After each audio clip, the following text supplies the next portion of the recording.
दोस्तों नमस्कार। आशा है आप सभी अच्छे होंगे। आज हम जिस विषय पर बात करेंगे वो है बच्चों का मिर्गी रोग। बच्चों के मिर्गी रोग के बारे में एक विस्तृत जानकारी। बच्चों में मिर्गी रोग के दौरे अलग अलग प्रकार के होते हैं जो मस्तिष्क के प्रभावित हिस्से पर निर्भर करते हैं।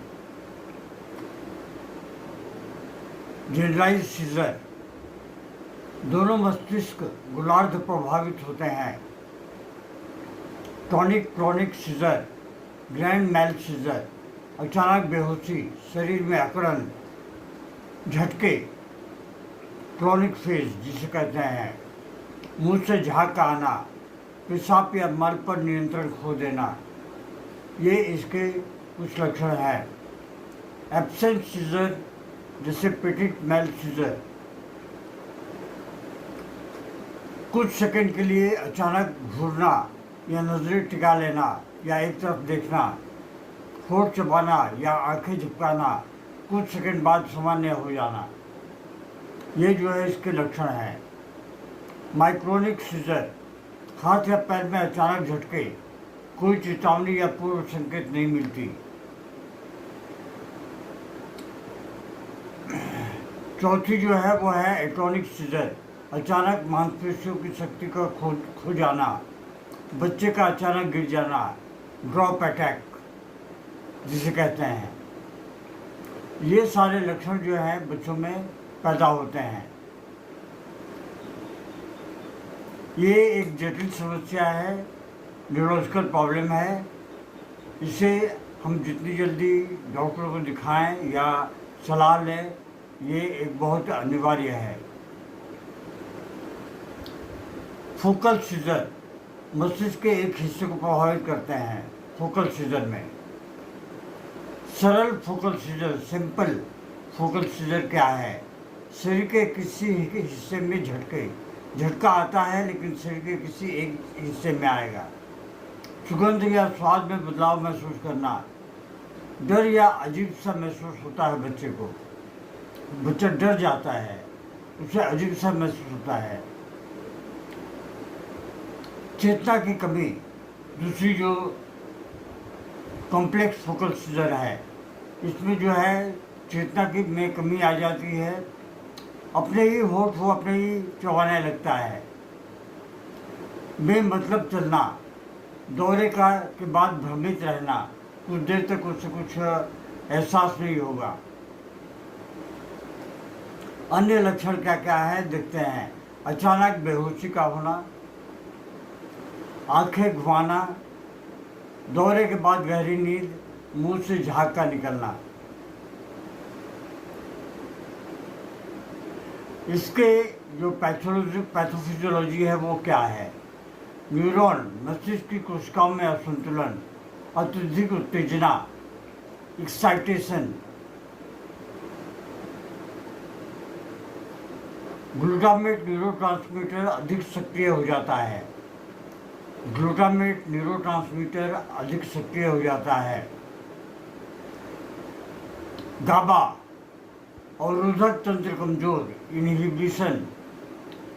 गाबा जो है न्यूरोट्रांसमीटर कम सक्रिय रहता है। न्यूरॉन की अत्यधिक उत्तेजना और सिंक्रोनाइजेशन, मस्तिष्क के कुछ हिस्से में असामान्य विद्युत संकेतों का प्रसार, ये होना शुरू हो जाता है। इसलिए ये एक जेनेटिक फैक्टर भी है, जेनेटिक रोग भी है, अनुवांशिक रोग भी है। मिर्गी से संबंधित जीन उत्परिवर्तन, म्यूटेशन, जैसे SCN1A,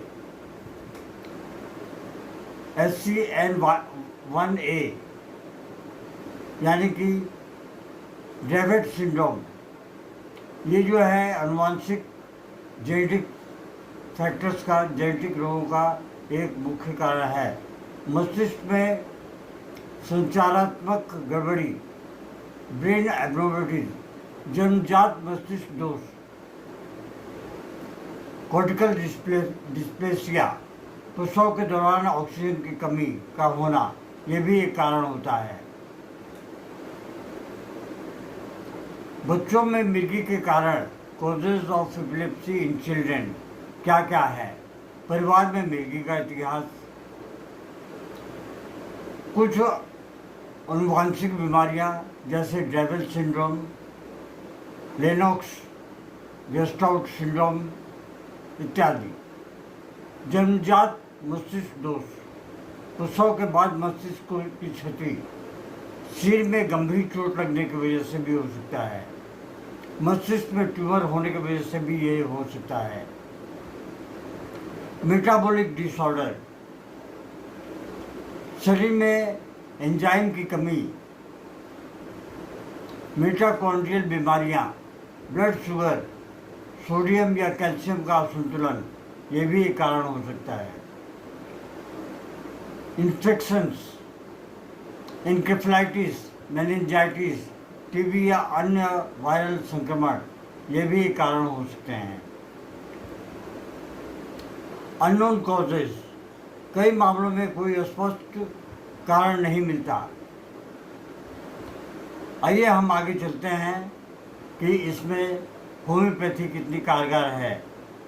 इसमें महात्मा हेनीमैन के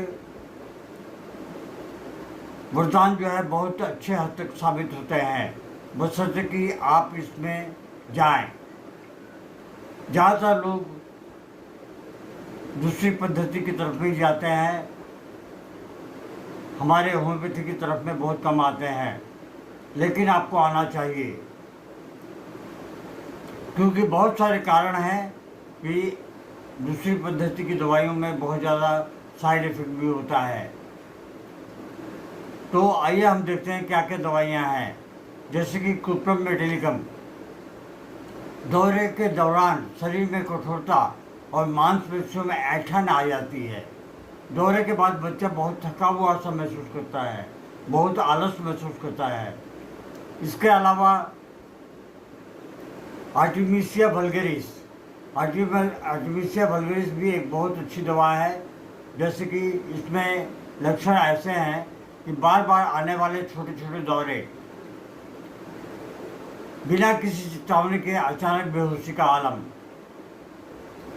अगली जो दवा है वो हमारी बुफो है। बुफो के लक्षण कुछ इस प्रकार हैं। बुफो के लक्षण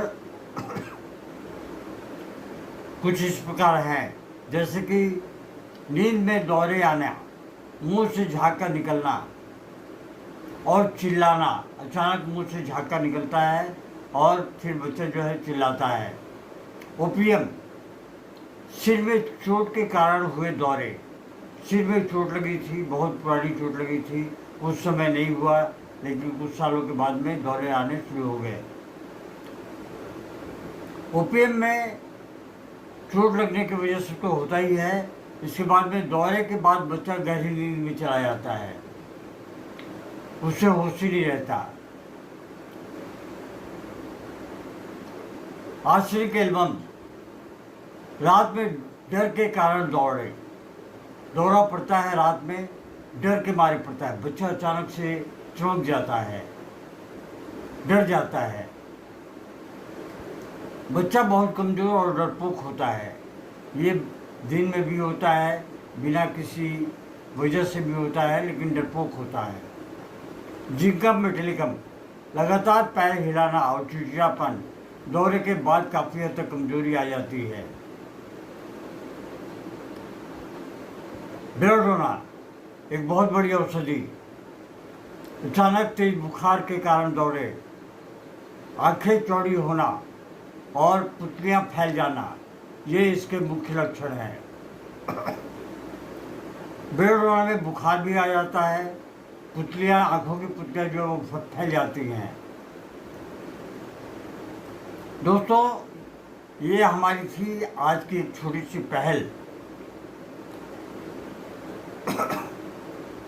कुछ सावधानियां, नियमित दवा लें और अपने शहर के नज़दीकी होम्योपैथी डॉक्टर से हमेशा संपर्क बनाए रखें। बच्चे को पर्याप्त नींद दें, उसे डिस्टर्ब न करें बीच बीच में, तनाव कम करें और खान पान पर ध्यान दें बच्चे को। इलेक्ट्रॉनिक स्क्रीन, इलेक्ट्रॉनिक स्क्रीन यानी कि मोबाइल, टीवी, इन सब चीज़ों से काफ़ी हद तक उन्हें दूर रखने की कोशिश करें। फलाहार बहुत जरूरी है। खान पान में सुधार लाएं।